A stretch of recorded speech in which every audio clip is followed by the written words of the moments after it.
Friends, பார்த்தீங்கன்னா இன்றைக்கி evening snacks பண்ண போகிறேன். பேரம்பேத்திகளுக்கு ப்ரெட்டை வச்சு 2 பாக்கெட்டு ப்ரெட் எடுத்து வச்சுருக்கேன். ஒரு தக்காளி பழம் நறுக்கி வச்சுருக்கேன். 1.5 பல்லாரி எடுத்து வச்சுருக்கேன். கொஞ்சம் மிளகாத்தூள், மஞ்சத்தூள், கரம் மசாலா, இஞ்சி பூண்டு பேஸ்ட்டு, சுவைக்காண்டி உப்பு எடுத்து வச்சுருக்கேன். தோசைக்கல்ல ப்ரெட்டை சுடும் போது காமிக்கிறேன். இந்த பாருங்கள், தோசைக்கல்ல எண்ணெய் ஊற்றிக்கலாம். எண்ணெய் கொஞ்சம் கூடுதலாக ஊற்றிக்கோங்க. நான் 2 ஸ்பூனுக்கு 2 ஸ்பூன் ஊற்றிருக்கேன். இது எங்கள் சின்ன பொண்ணோட ஐடியா தான். வைடா, வரிசையை வை, கைப்பற்றாம.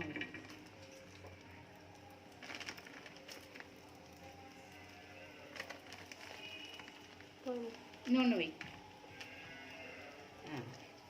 இது நல்லா ரோஸ்ட் பண்ணணும். பண்ணிவிட்டு உங்களுக்கு காமிக்கிறேன். இந்த பாருங்கள், இந்த மாதிரி அடுக்கி நல்லா ரவுண்டாக சுட்டுக்கிடணும். இந்த மாதிரி இதை கட் பண்ணணும். கட் பண்ணும்போது காமிக்கிறேன்.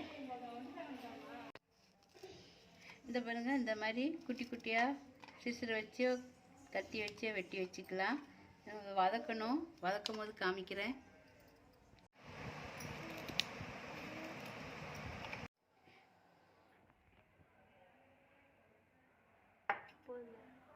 இன்னும் கொஞ்சம் விட்டுட்டா, கொஞ்சம்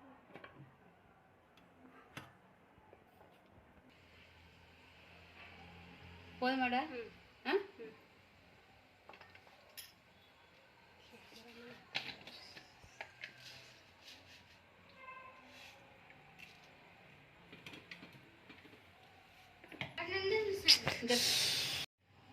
இந்த பாருங்க, எண்ணெய் காஞ்சிட்டு இந்த அளவு ஜீரகம் போட்டுக்கலாம். ஜீரகம் மட்டும் போட்டால் போதும்.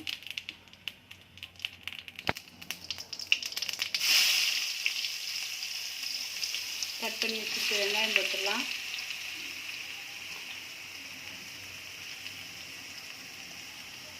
வெங்காயம் கொஞ்சம் நல்லா வதங்கட்டும்.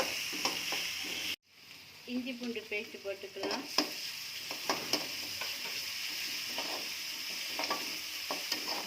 இன்னும் கொஞ்சம் வெங்காயம் வதங்கணும். வதங்கினோன்னா நம்ம தக்காளி சேர்த்துக்கலாம்.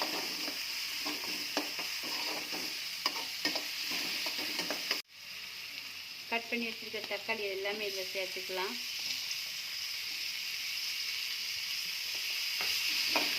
நம்ம சுவைக்க எடுத்து இந்த உப்பை மட்டும் இதில் போட்டுக்கலாம். வெங்காயம் தக்காளி எல்லாம் நல்லா வதங்கும்.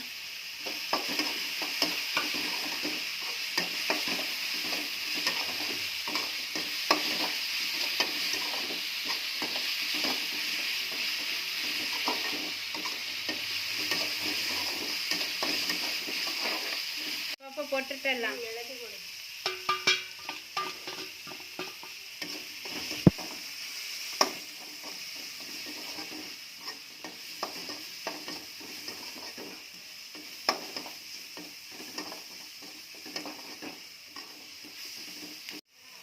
போடுறேன்.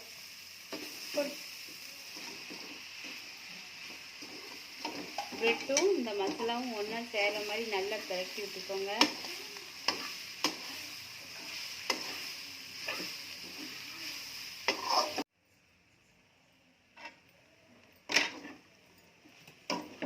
இந்த ப்ளீஸ் ஆகிட்டு இது வெட்டி போட்டிருக்காங்க. கொத்தமல்லி தழை வெட்டி போட்டால் இனிமேல் இறக்க வேண்டியதான்.